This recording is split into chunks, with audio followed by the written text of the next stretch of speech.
Muito bem, irmãos. Nós começamos a estudar no domingo passado o livro dos Atos dos Apóstolos. A nossa classe se chama Atos também, né? Então, coincidentemente, eu tenho chamado de Atos na Atos. Atos na classe Atos. Vamos então começar a nossa aula. Eu queria começar fazendo uma breve revisão do que nós falamos na semana passada.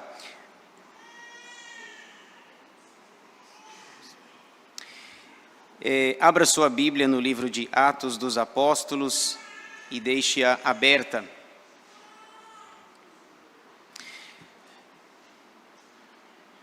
Muito bem. Só para os irmãos que não estiveram na semana passada, uma breve revisão, uma breve recapitulação e nós já daremos sequência. Esse daí que vocês estão vendo é o esboço do livro. Ele está dividido em 3 partes. Primeira, o Evangelho em Jerusalém e na Judéia, capítulos 1 a 7. Segunda, o Evangelho em Samaria, capítulos 8 a 12. E terceira, o Evangelho nos confins da terra, capítulos 13 a 28. Então, o livro tem 28 capítulos, 1006 versículos, e ele está dividido aí nessas 3 partes. Como nós falamos no domingo passado, essas 3 partes representam aí as 4 fronteiras da evangelização que Lucas vai mostrar no livro. Nós destacamos que o versículo principal é o versículo 8 do capítulo 1, veja só. Em Atos 1:8 nós vemos as 4 fronteiras da evangelização. Mas recebereis poder ao descer sobre vós o Espírito Santo, e sereis minhas testemunhas tanto em Jerusalém, como em toda a Judéia e Samaria, e até aos confins da terra. Muito bem. Uma outra forma de dividir o livro, ainda nessa questão do esboço, é destacando o ministério dos apóstolos Pedro e Paulo. Capítulos 1 a 12, o ministério de Pedro, e capítulos 13 a 28, o ministério de Paulo. Então, tem 2 formas de você esboçar ou dividir o livro. Pelas fronteiras geográficas, as 4, Jerusalém, Judéia, Samaria e confins da terra, ou então você pode dividi-lo por ministério, ministério de Pedro e de Paulo. Não significa que tenha apenas estes 2 apóstolos, Pedro e Paulo, mas você vê claramente um destaque para cada um deles. Até o capítulo 12, o personagem principal é o apóstolo Pedro. A partir do capítulo 13 até o final, o personagem principal será o apóstolo Paulo. Domingo passado nós iniciamos Atos 1, o título aí que nós demos foi O Espírito de Cristo em Ação. Nós já lemos aí, né? Fizemos o destaque do versículo principal. Eu deixei em vermelho as fronteiras, Atos 1:8 novamente. Mas recebereis poder ao descer sobre vós o Espírito Santo, e sereis minhas testemunhas tanto em Jerusalém, como em toda a Judéia e Samaria, e até aos confins da terra. Muito bem, então vamos dar sequência aqui. Hoje nós vamos estudar Atos 2, um capítulo conhecido, inclusive que gera algumas polêmicas na sua compreensão. Nós vamos tentar destrinchá-lo nessa manhã. O título que eu dei aí para o capítulo 2 é A Descida do Espírito Santo, a vinda do Espírito Santo, ocorrida no dia de Pentecostes. Você conhece esse texto, esse capítulo, mas vale a pena nós estudarmos e percebermos alguns detalhes importantes que estão neste capítulo. Eu fiz um resumo geral do capítulo, veja só. Do que trata um esboço de Atos 2. O capítulo está dividido em 5 partes. Primeira, a vinda do Espírito Santo, versículos 1 a 4. Segunda, o dom de línguas, versículos 5 a 13. Terceira, a pregação de Pedro, versículos 14 a 36. Quarta, o batismo da multidão, versículos 37 a 41. E quinta, como viviam os convertidos, versículos 42 a 47.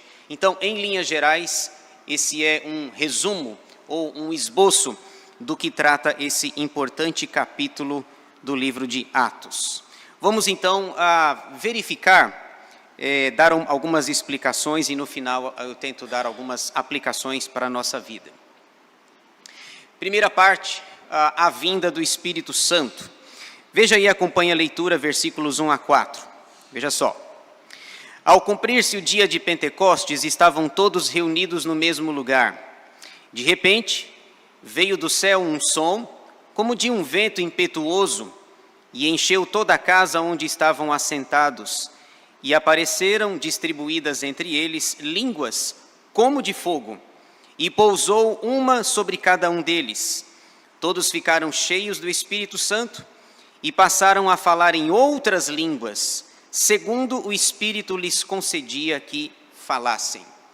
Então, talvez Atos 2 seja o capítulo mais controverso do livro, dos 28 capítulos, pela questão aí do dom de línguas, do famigerado dom de línguas, que tem uma compreensão no meio reformado e uma outra compreensão diferente no meio pentecostal e no meio neopentecostal.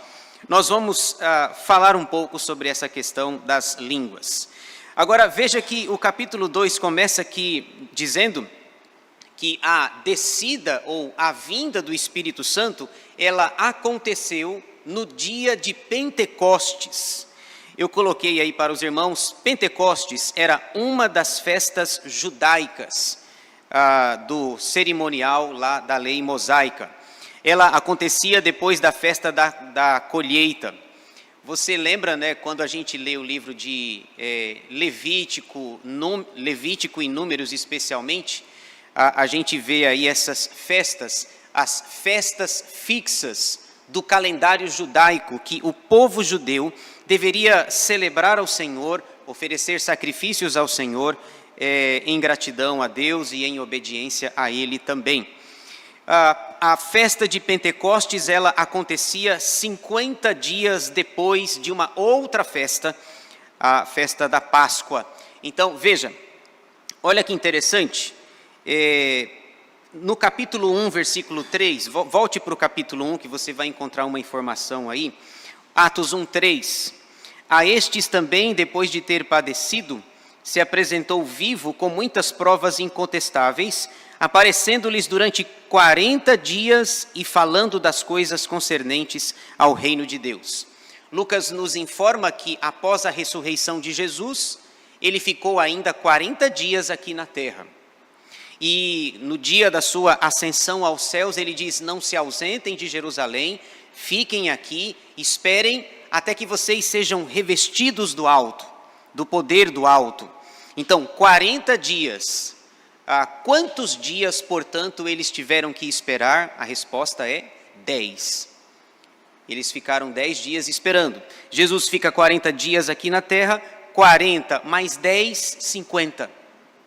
Então, eles ficaram 10 dias, nós vimos na semana passada, em oração.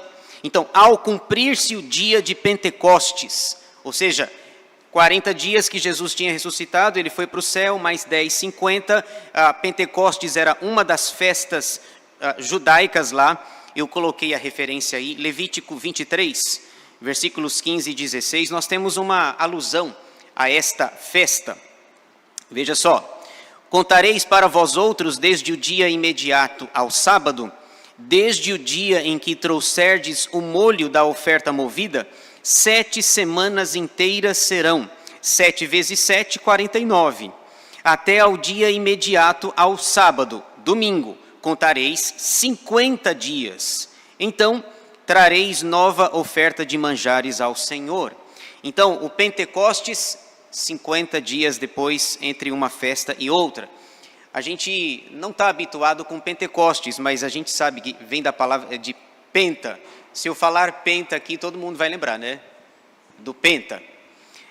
Quando o Brasil, por exemplo, conquistou o pentacampeão mundial de futebol, era o dia 30 de junho de 2002. Brasil 2, Alemanha 0. com 2 gols do Ronaldinho, que no dia ele tinha deixado um cabelo diferente, lembra lá um negócio do cascão, alguma coisa assim. 30 de junho de 2002, o Brasil ganhou a sua última Copa do Mundo. Então a gente lembra, o Galvão ficou falando, é penta, já tinha falado, é tetra, depois ele ficou falando, é penta, é penta. É hexa, eu tenho a impressão que vai demorar um pouco mais. Muito bem, só abrindo um parênteses aqui. Muito bem, então o texto vai dizer que é nessa ocasião, e veja que por ocasião da festa de Pentecostes, dizem os estudiosos que a população em Jerusalém quintuplicava. Então, se tivesse, por exemplo, 100 mil habitantes em Jerusalém, a cidade ficava com 500 mil habitantes.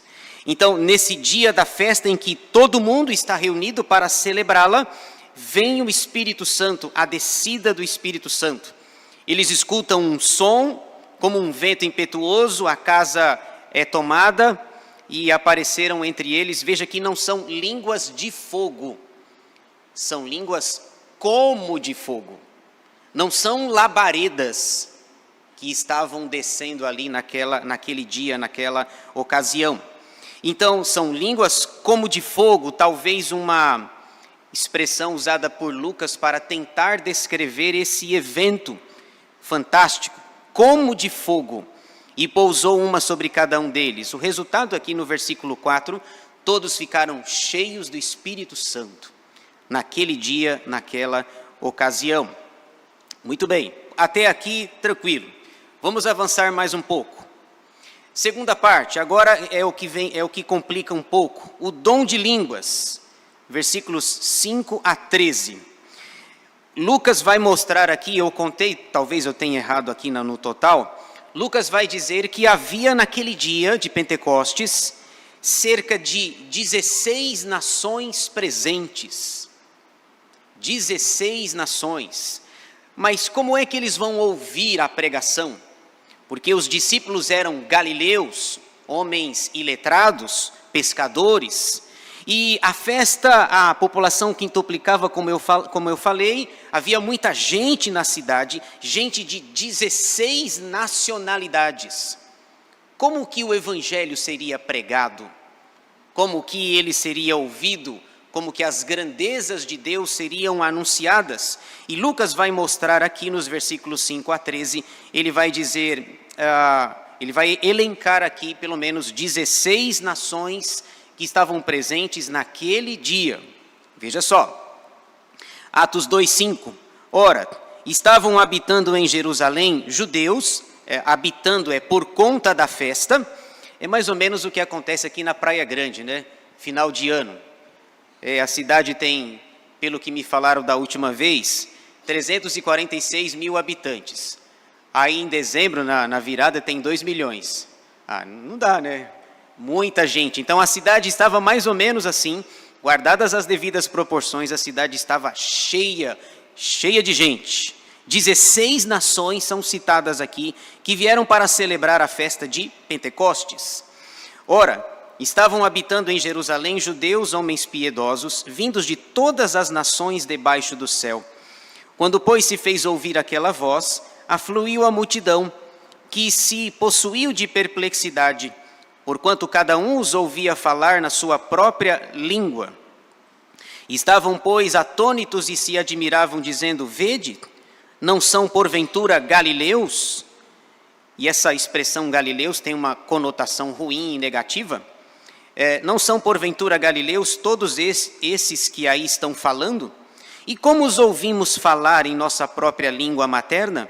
Somos partos, medos, e aqui só uma observação, a pronúncia certa aqui é medo, que vem da Média, o império que sucedeu, o império babilônico, o império medo-persa. Então aqui não são os medos ou os medrosos, são os medos mesmo. Somos partos, medos da Média, elamitas e os naturais da Mesopotâmia, Judeia, Capadócia, Ponto e Ásia, da Frígia, da Panfilha, do Egito e das regiões da Líbia, nas imediações de Cirene, e romanos que aqui residem, tanto judeus como prosélitos, cretenses e arábios. como os ouvimos falar em nossas próprias línguas as grandezas de Deus? Todos atônitos e perplexos interpelavam uns aos outros: que quer isto dizer? Outros, porém, zombando, diziam: estão embriagados. Muito bem, acho que o Samuel Bretas, é isso? Acertei? Pois não.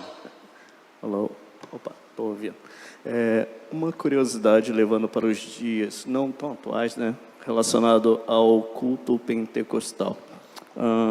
O texto aqui é muito bem claro, bem entendido, na forma de não entendia a língua A, do B, e aí existia uma tradução para um terceiro.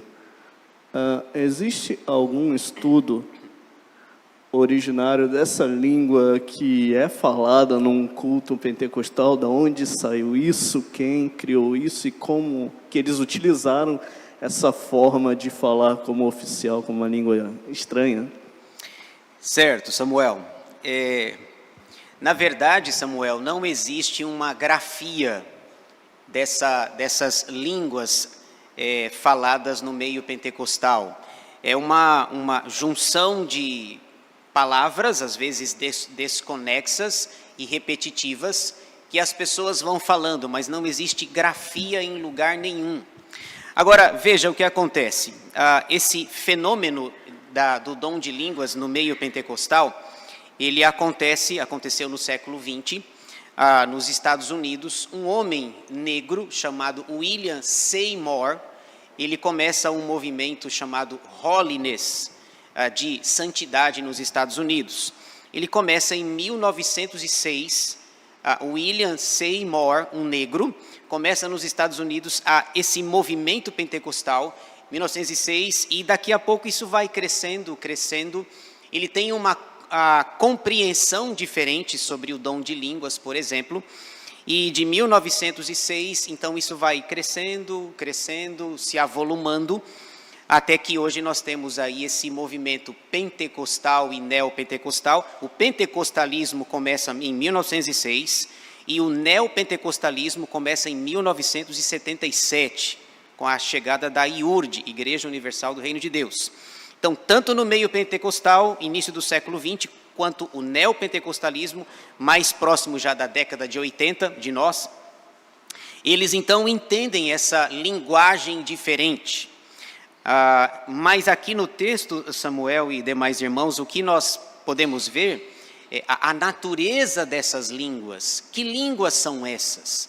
São línguas de homens ou línguas de anjos? Que língua é essa? Qual é a natureza? E está muito claro no texto que são línguas humanas, são idiomas humanos. O versículo 8 diz assim: e como os ouvimos falar, cada um em nossa própria língua materna. Língua materna. A expressão grega lá é glossa, linguagem, idioma, é algo idiomático. É mais ou menos, todos estão ali para a festa de Pentecostes, tem 16 nações reunidas, brasileiros, argentinos, alemães, japoneses, chineses, se fosse hoje, né? E como é que eles vão ouvir a pregação do Evangelho? Não seria, por exemplo, com essas línguas que foram criadas. Já tem pessoas, já tentaram estudar essa questão, se existe uma origem, uma grafia, mas não existe, geralmente é algo repetitivo, com frases desconexas. Eu já ouvi uma vez, por exemplo, numa igreja, um líder religioso falando, veja, se você nunca conseguiu falar em línguas aí, tente hoje, você vai conseguir, enrole a sua língua e você vai conseguir falar. E tinha umas 300 pessoas nesse culto, e todas estavam falando, mesmo que nunca tivesse falado na vida. Só que aí nós temos um outro problema. Eu não posso ter uma assembleia com 300 pessoas falando, quando o apóstolo Paulo diz que são 2 ou 3. Paulo diz lá em Coríntios que se houver línguas, sejam 2 ou 3 pessoas e uma de cada vez, porque aonde, isso aqui já é heresia minha, aonde estiverem 2 ou 3 pessoas falando ao mesmo tempo, ali haverá confusão. Eu pelo menos não entendo nada. Um de cada vez, por favor, que eu sou um pouco limitado e eu não consigo entender 2 ou 3 pessoas falando ao mesmo tempo. Então, nesse culto aqui, 300 pessoas falando. E a recomendação bíblica de 2 ou 3, como é que fica? Entende? Então, Samuel, a questão é, primeiro, qual é a natureza dessa língua? Nós entendemos claramente que são idiomas. Quando se fala, por exemplo, Paulo fala lá em 1 Coríntios 13, ainda que eu fale a língua dos anjos, ele não fala isso?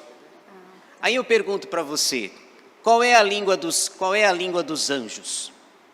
Qual é a língua dos anjos?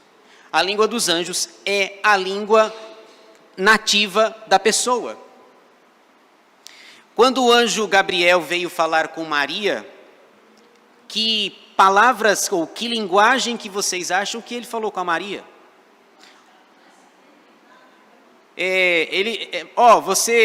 Você vai ser a mãe de Jesus, tá bom? Mas já pensou a Maria falando lá, é que eu estou com receio de falar algumas expressões aqui e tal, expressões não idiomáticas aqui.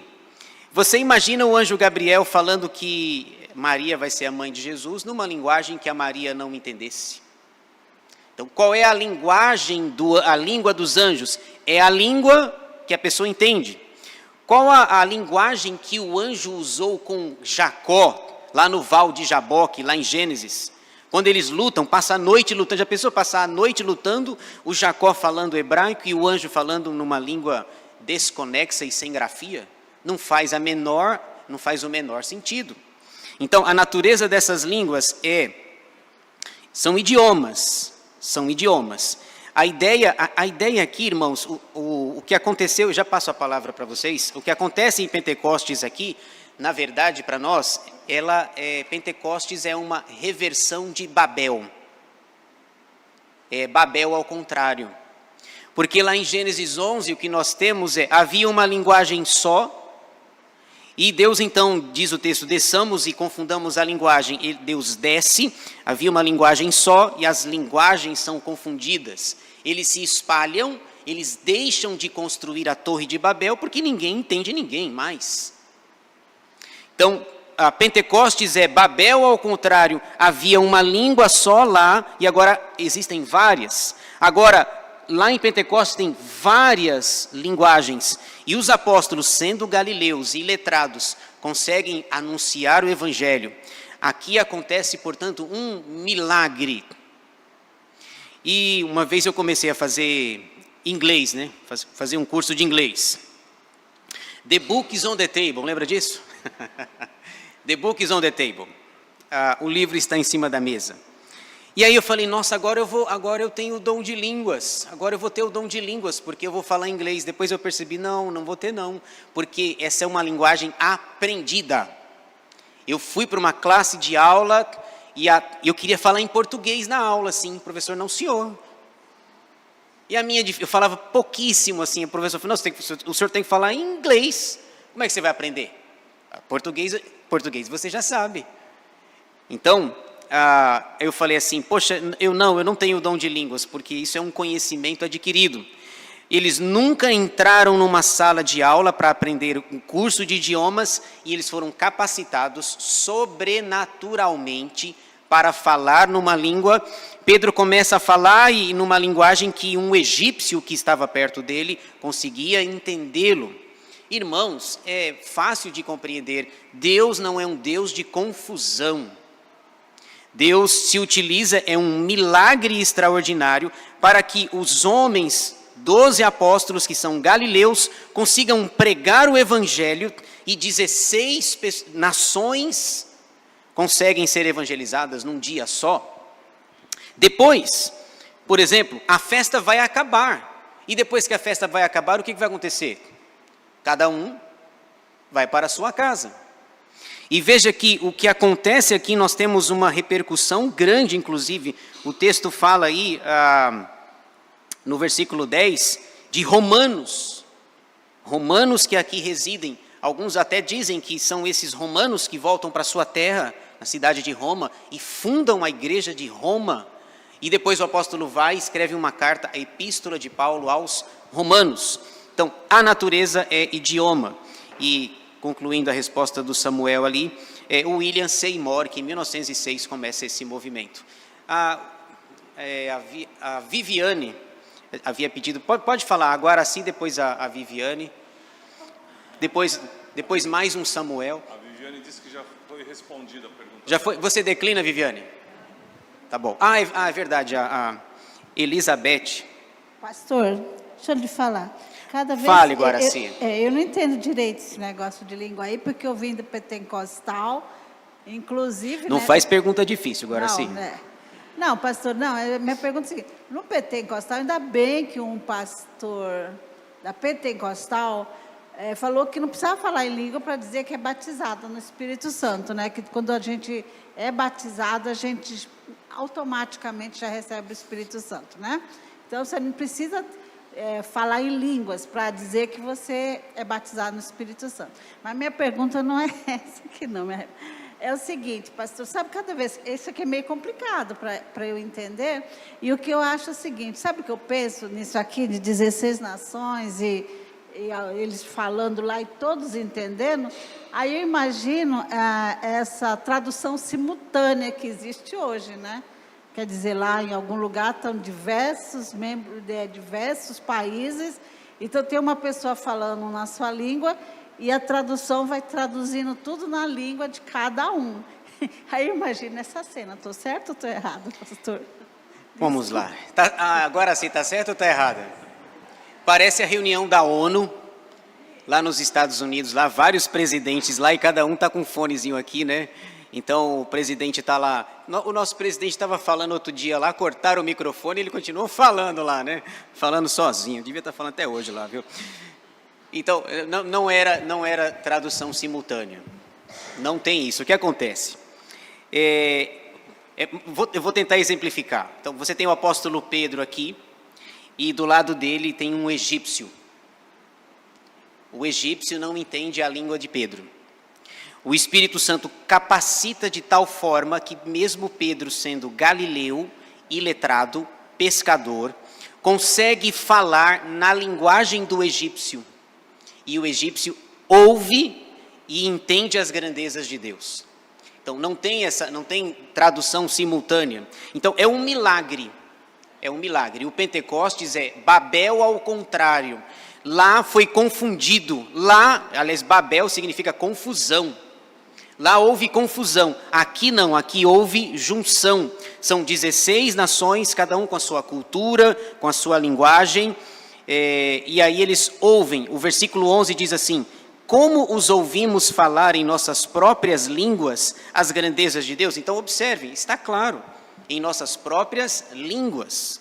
Há uma discussão, um debate aí teológico, acadêmico, porque no meio pentecostal é assim, por exemplo, aqui em Atos 2, a maioria reconhece que são línguas humanas. Mas aí tem um outro problema. Quando alguns vão para 1 aos Coríntios 14, que também fala de línguas, aí lá fala assim, lá é diferente. Então, Atos 2 são idiomas, porque o texto fala língua materna. Certo? Então, Atos 2 são idiomas, porém, a 1 aos Coríntios 14 não são idiomas, são línguas desconhecidas mesmo. Então, há essa discussão teológica aí no meio acadêmico.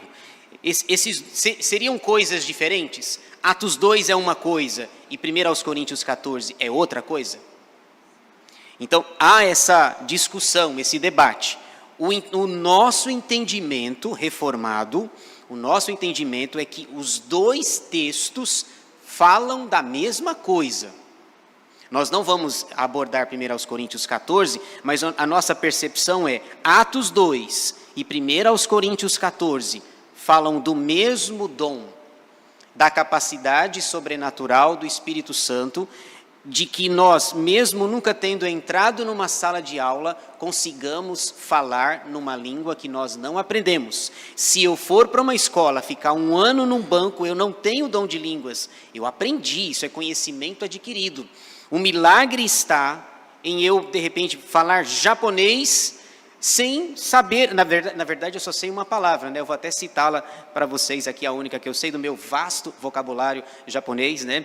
Arigato, acho que tem outra, sayonara, vocês sabem também. Arigato, sayonara e acabou. Acabou meu vasto vocabulário. Beth.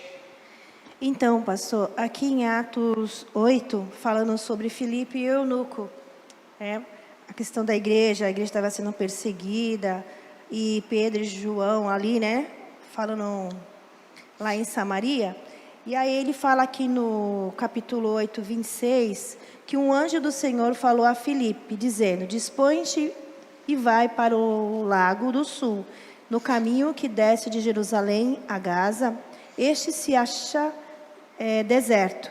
Ele se levantou e foi. Aqui é a passagem, né, que o eunuco, ele conhecia ou de alguém falar, ele estava com a palavra ali, querendo que alguém pudesse explicar. E Deus fala através com Filipe para que ele fosse até o eunuco, né? É interessante aqui, que aí eu fico imaginando que ele não era daquele local, ele estava viajando e estava tendo lá nas sinagogas os ensinamentos, mas muitas das vezes ele não entrava. Mas ele tinha essa questão da percepção da palavra lá em Isaías. E ele perguntou, tu compreendes? E eu fico imaginando ali Filipe, né? Deus fala através do anjo, ali fala com ele, dele ministrar a palavra, e depois fala que ele saiu feliz e voltou para o seu local de origem pregando o evangelho. Aí quando o senhor falou de Maria e outro, né, dando exemplo, que o anjo falou em sua própria língua. Imagine Filipe recebendo de Deus, através do anjo falando em outras línguas, e ele tendo que transmitir para o eunuco a palavra de Deus explicando Isaías. Aí a gente fica entendendo, né? Talvez ele nem falasse a voz, a linguagem do eunuco, mas a graça de Deus abençoadora. E ele vai falando que aqui no Evangelho, a Escritura foi anunciado Jesus, e ele falou, aqui fala no 39, que ele estava cheio do Espírito Santo, cheio de júbilo, de alegria, e retornou ao seu lugar de origem. Então, assim, a graça de Deus, quando uma época eu estava vendo sobre a questão do neopentecostal e o pentecostal, era bem confuso para mim mesmo. E alguns textos, e a divisão lá falando de Coríntios, né, sobre essa questão. E é meio complexo mesmo, para quem vem do neopentecostal, pentecostal. Mas, assim, a palavra aqui, ela vai esclarecendo, como o senhor falou, imagine lá, na Copa do Mundo, né? Vários tipos de pessoas, num local, e as pessoas falando a sua própria língua, alguém falando e alguém interpretando. Às vezes eles não estão nem ali entendendo, que são várias pessoas. É um exemplo, né? E ali ele falando de forma central, e todos os povos que estavam de vários lugares entenderam na sua própria língua. Eu fico imaginando, né? Um campo de futebol, né? Aquela coisa lá, aquela euforia, e alguém falar alguma coisa de Jesus ali, e todos entenderam na sua própria língua. É bem interessante. Exato, e você citou o exemplo do eunuco, lá em Atos 8, esse eunuco depois ele volta para o seu país, para a Etiópia, e alguns estudiosos dizem que ele foi um grande missionário, e que o evangelho entra na Etiópia já naquela época por causa de um homem que foi convertido. Ele estava lendo o texto de Isaías, né?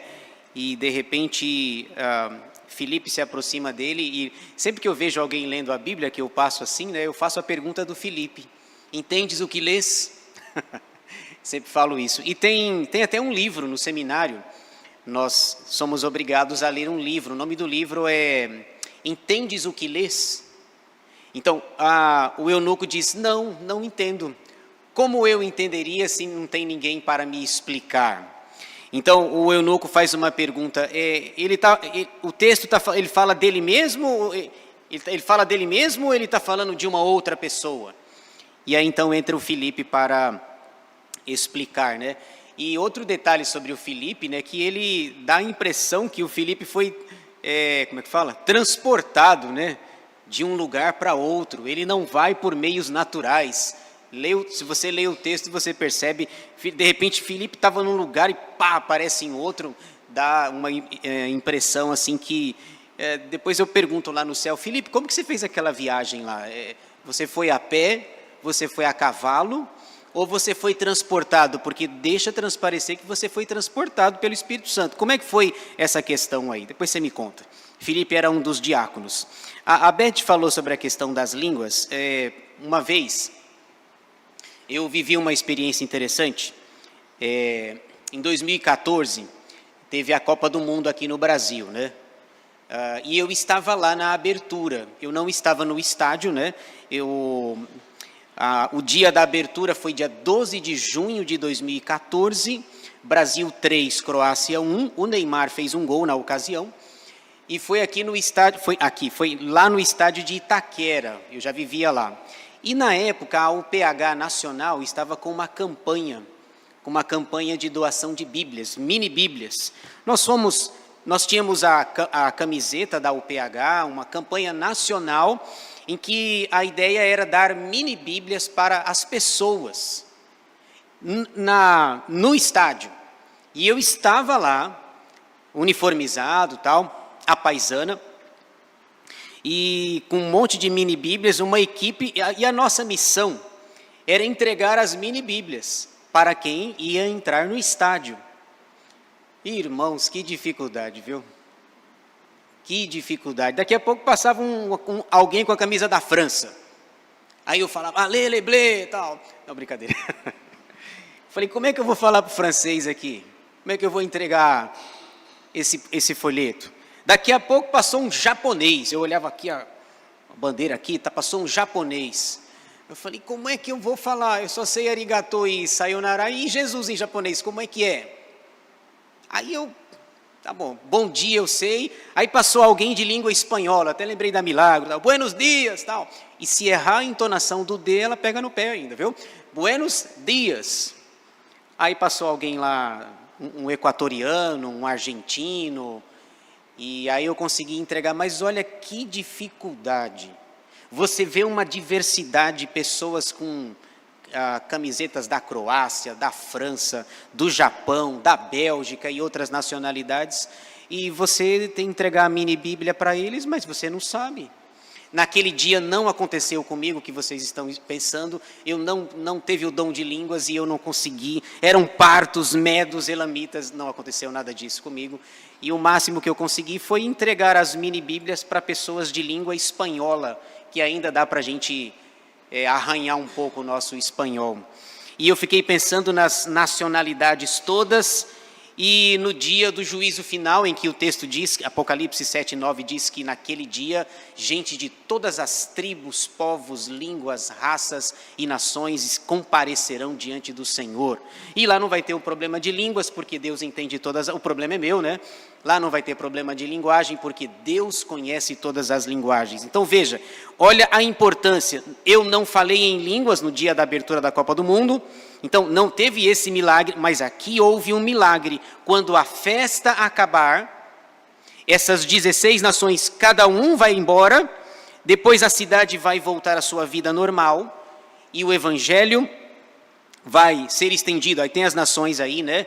Somos partos, medos, imagina o evangelho na Média, elamitas é Elão, os naturais da Mesopotâmia antiga é onde saiu o nosso ancestral Abraão, Judéia, Capadócia, Ponto, Ásia, Frígia, Panfilha, o Egito, olha o evangelho no Egito, e as regiões da Líbia, Cirene e romanos que aqui residem, tanto judeus como prosélitos, cretenses e arábios. Irmãos, olha só, a palavra prosélito significa convertido. Um prosélito é alguém convertido a uma religião, no caso aqui, ao judaísmo. E veja o evangelho, cretenses, você lembra de Creta? Paulo diz, quando ele escreveu para Tito 1,5, Paulo diz assim, por esta razão te deixei em Creta, para colocares em ordem as coisas restantes. O evangelho em Creta, que depois vai receber um pastor, Tito. O evangelho na Arábia, por causa de um dia, de uma festa em que o povo estava reunido. Dona Araci. Acho que o microfone vai chegar aí, dona Araci, e a sua voz vai para o mundo, em português, eu acredito.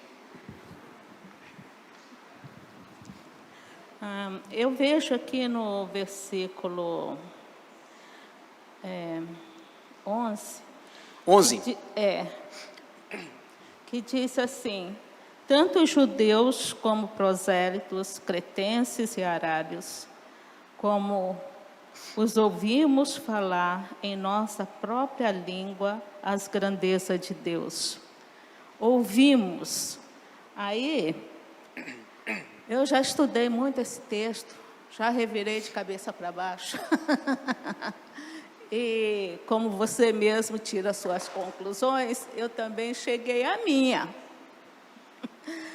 Apesar de ter o milagre, como diz as línguas, né?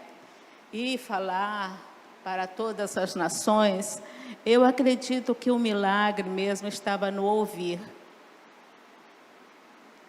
O Deus abriu os ouvidos às pessoas para ouvir na sua própria língua.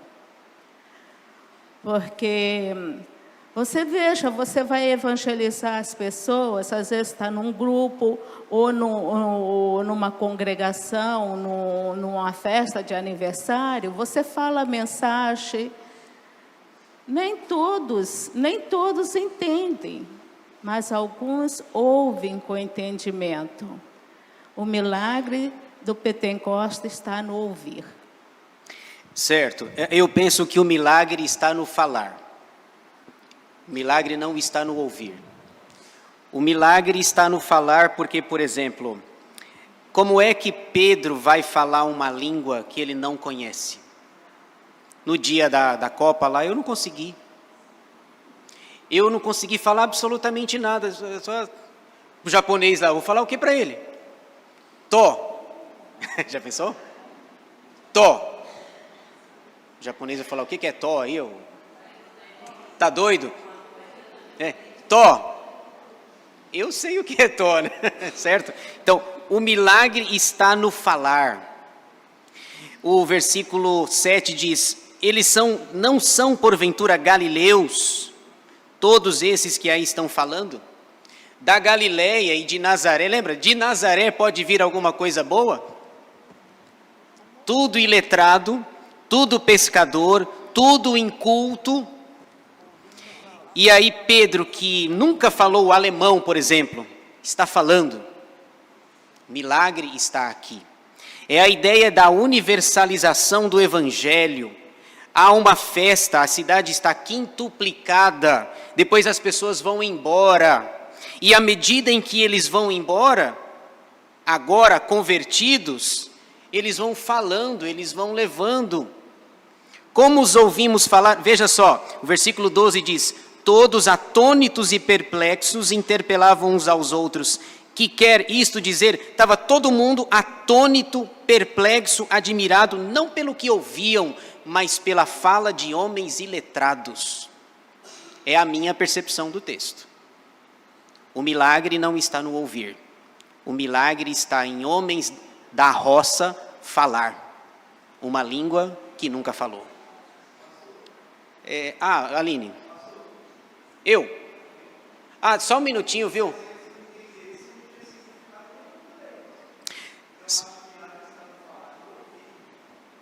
Certo, o Evaldo está...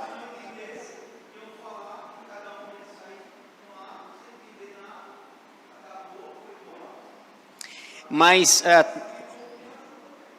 se o milagre estiver no ouvir, se os apóstolos estivessem falando na línguas que eles conheciam, na língua lá dos galileus lá, as 16 nações também estariam ouvindo, mas sem entender. Se eu falo em português para o japonês, ele vai ouvir, mas não vai entender. O milagre está na fala. Eles ouvem porque eles têm ouvidos. Entende? Aline. Pastor, uma dúvida. Sim. Aqui no capítulo 2, de 1 a 4, é uma ocasião Porque aqui fala, no 2, de repente veio do céu um som como de um vento impetuoso e encheu toda a casa onde estavam assentados. Então, a gente pode entender que de 1 a 4 é uma ocasião, e de 5 a 13 é em um outro local, onde estavam todas aquelas pessoas das 16 nacionalidades, é isso? Sim, provavelmente é um outro local, mas ainda no ambiente da festa. A festa era alguns dias, não era só um momento de EBD das 9h30 às 11h30, por exemplo. A festa acontecia durante alguns dias. Então, ali o que você citou, na casa onde eles estavam, a casa era capítulo 1, versículo 15, aonde a casa da Assembleia, 1:15. Naqueles dias levantou-se Pedro no meio dos irmãos, ora, compunha-se a Assembleia de umas 120 pessoas. Então, assim, é a igreja reunida, eles ficaram cheios do Espírito Santo, porque a promessa havia sido feita. Jesus passou 40 dias, mais 10, 50, eles ficam cheios do Espírito Santo. Então, é a igreja sendo capacitada. Jesus não falou? Não se ausentem de Jerusalém, fiquem aqui, até que do alto vocês sejam revestidos de autoridade. Então, cheios do Espírito Santo, versículo 4, eles passaram a falar em outras línguas. Então, o próprio texto fala que o milagre está na fala, e passaram a falar e não ouvir. O milagre está na fala. Isso não sou eu que estou dizendo, é o texto. E passaram a falar em outras línguas. Como é que eu falo japonês, se eu nunca falei japonês? Se eu falo fluentemente japonês, houve um milagre na minha fala, e o japonês será convertido. Ele já ouve naturalmente. O milagre no japonês é Deus tirar o coração de pedra dele, para que ele, me ouvindo em japonês, eu possa ser convertido. O milagre está na fala. E passaram a falar. Então, ninguém passa a falar sem saber. Eu não sei falar alemão. E assim por diante.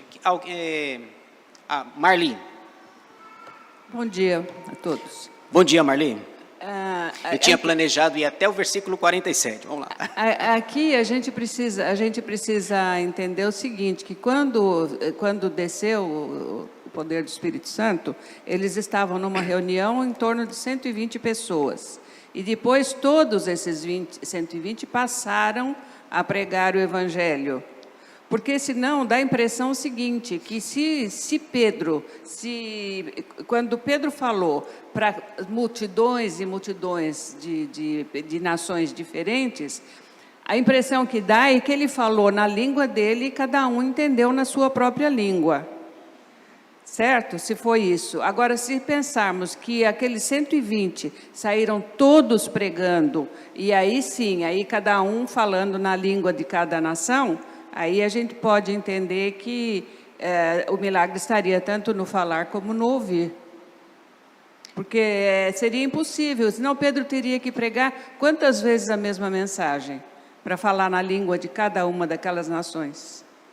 Bom, deu para entender o embrulho? Sim, sim. Mas, dona Marli, você tinha 16 nações, certo? Pedro provavelmente falou só uma. Tem os outros também.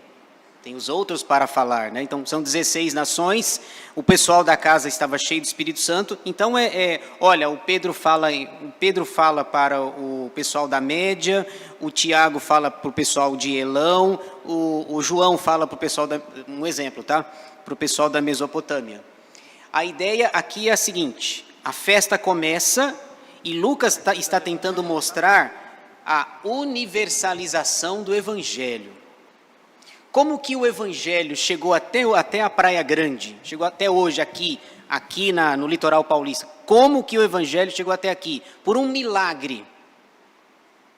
Pelo milagre da fala de homens iletrados. Então, veja, aqui só os judeus, por exemplo, o Antigo Testamento é só para Israel, não é verdade? Você lembra, por exemplo, uma outra nação no Evangelho, no Antigo Testamento, que foi abençoada? Tem uma ou outra. Eu vou citar Dois exemplos. O profeta Jonas foi para Nínive, certo? Os ninivitas eram estrangeiros. E Jonas, a gente conhece a história, ele foi com muita má vontade, não é verdade? Muita má vontade, pregar o evangelho lá. E Jonas é o único pregador, é o único missionário da história que ele fica triste porque a sua pregação fez sucesso. Ele está arrasado porque as pessoas se converteram. É o contrário. Então veja, Jonas vai com muita má vontade pregar para Nínive. O outro profeta é Obadias. O profeta Obadias, que tem 21 versículos apenas, o livro de Obadias, e ele vai pregar para alguém que não é tão longe, ele vai pregar para o irmão de Jacó. Porque o livro de Obadias fala sobre os edomitas. Os edomitas são descendentes de Esaú, irmão de Jacó. Então, no Antigo Testamento, você só tem Edom sendo contemplado. Lembra da rainha de Sabá? Ela tem que fazer uma viagem enorme, uma viagem grande para ouvir. Se você quiser conhecer o Deus de Israel, você precisa viajar até Jerusalém. E a rainha diz assim, bom, chegou na minha terra a tua fama, mas na verdade eu preciso admitir que não é nem a metade daquilo que foi anunciado na minha terra. Então, Edom e Nínive. Mas no Novo Testamento, você tem a universalização. Aqui nós já temos um esboço do que vai acontecer no mundo. Hoje, se eu não me engano, na ONU, são 205 nações catalogadas e homologadas à ONU, 205, se não estiver equivocado. Aqui nós temos 16. É a universalização do Evangelho. Jesus não falou assim, ide por todo o mundo, preguem o Evangelho a toda criatura. O ponto de partida, lembra que Lucas conta o que Jesus fez e Atos conta o que Jesus continua a fazer por meio do Espírito Santo. Essa universalização do Evangelho se deu num milagre da fala. E como os ouvimos falar em outras línguas? E passaram a falar em outras línguas, segundo o Espírito lhes concedia que falassem. Acho que mais alguém tinha pedido aí. A Marlene. O microfone aqui, a Marlene vai arriscar agora um japonês aqui e tal. Não.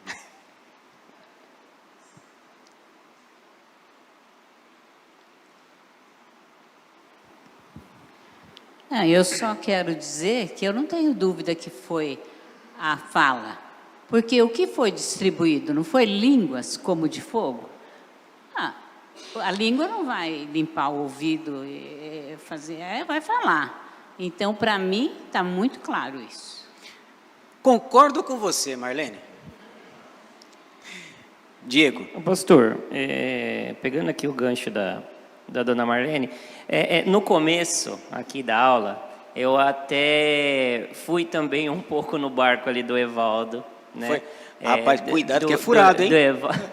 Não, eu peguei esse gancho também do Evaldo, tal, que poderia, além da fala, poderia ser essa compreensão. Só que aí tem alguns detalhes, porque muitas vezes vem na nossa cabeça, igual aqui na igreja. Tem o pastor falando aqui, nós estamos ouvindo aqui. Então parece que tem uma pessoa falando e todos, como que uma pessoa vai falar, né, diversos idiomas ao mesmo tempo? Então a gente meio que pensa dessa forma. Mas se a gente pegar o versículo 4 e pegar o versículo 7... Isso. Né, o versículo 4 é literal, ele fala, todos ficaram cheios do Espírito Santo e passaram a falar em outras línguas. Todos, não é uma pessoa, são todos os que estavam ali. Então é mais de um.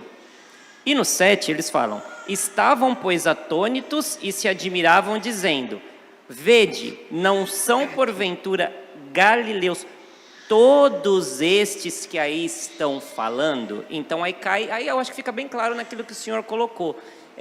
Eram várias pessoas pregando, falando para todo aquele grupo. Então tinha um falando no idioma tal, o outro falando no idioma tal. Então fica mesmo bem claro que é a fala, porque no 4 fala isso.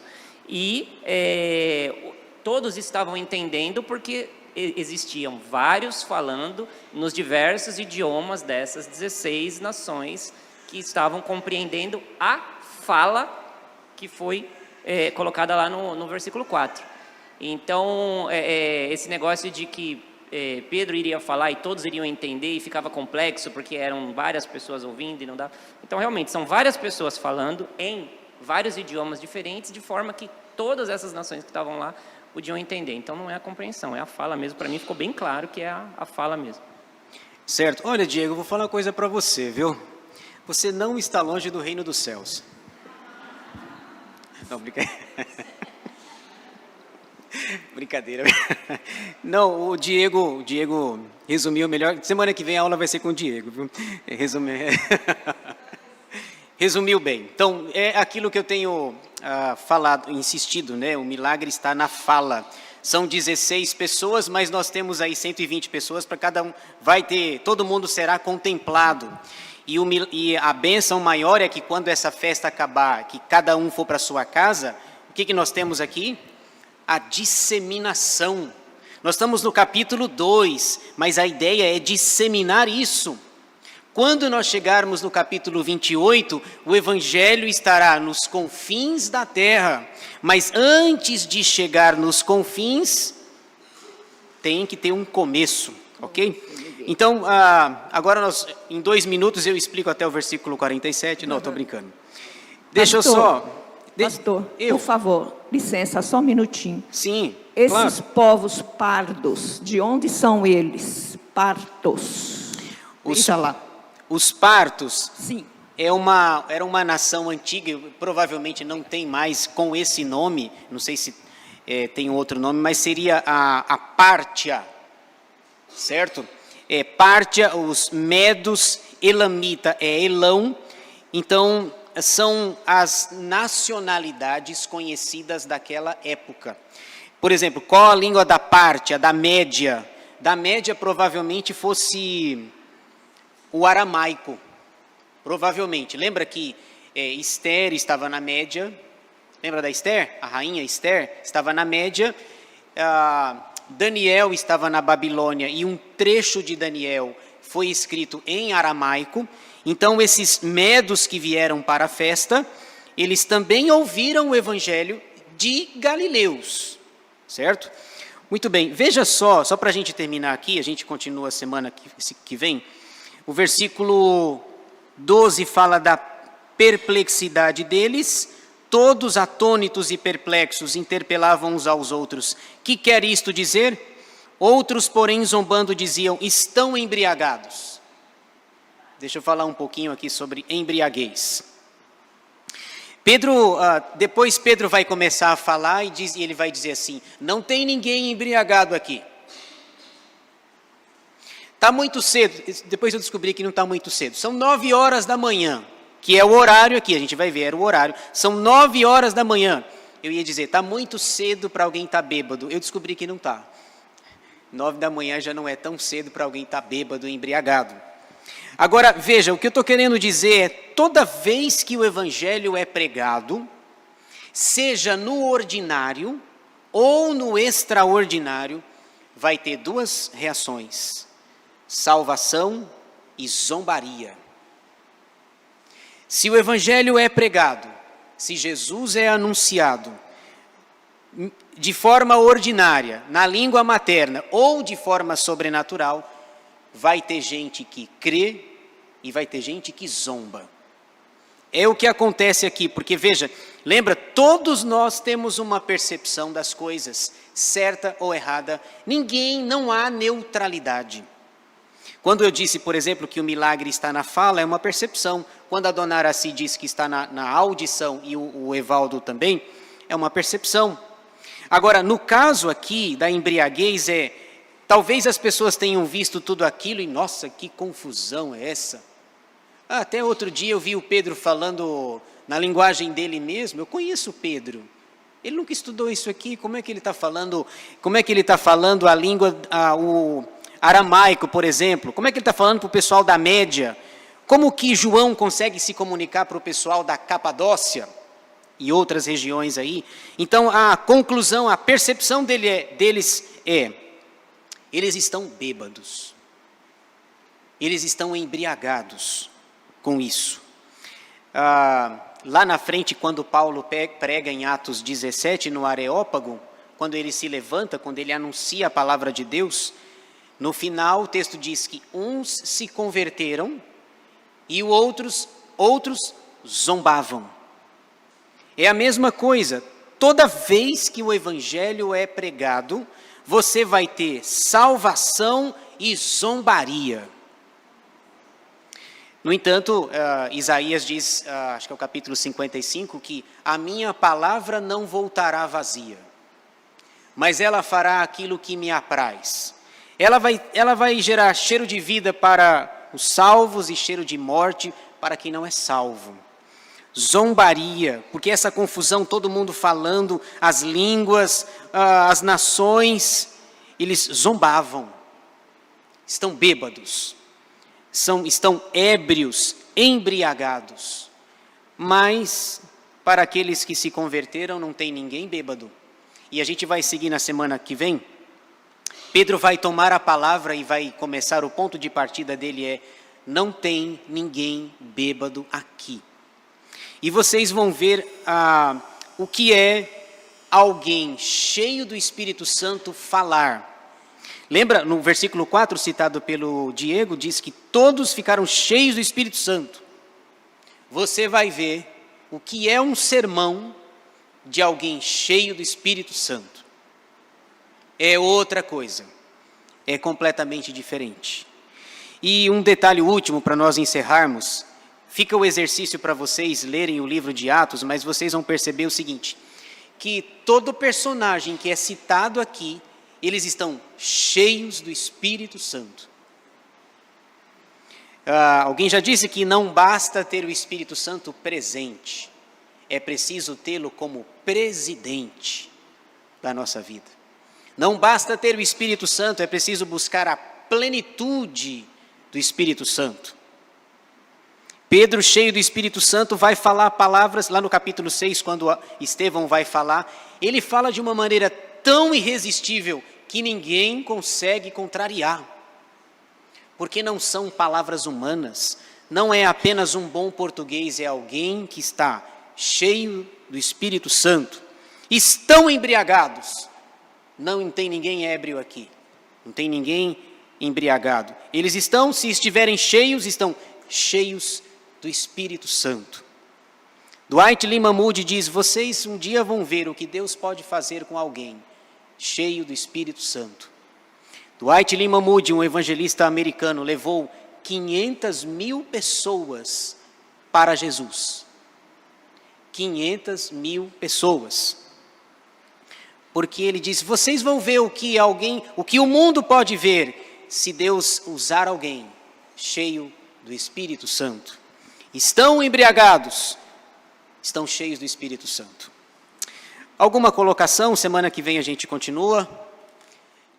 Nossa.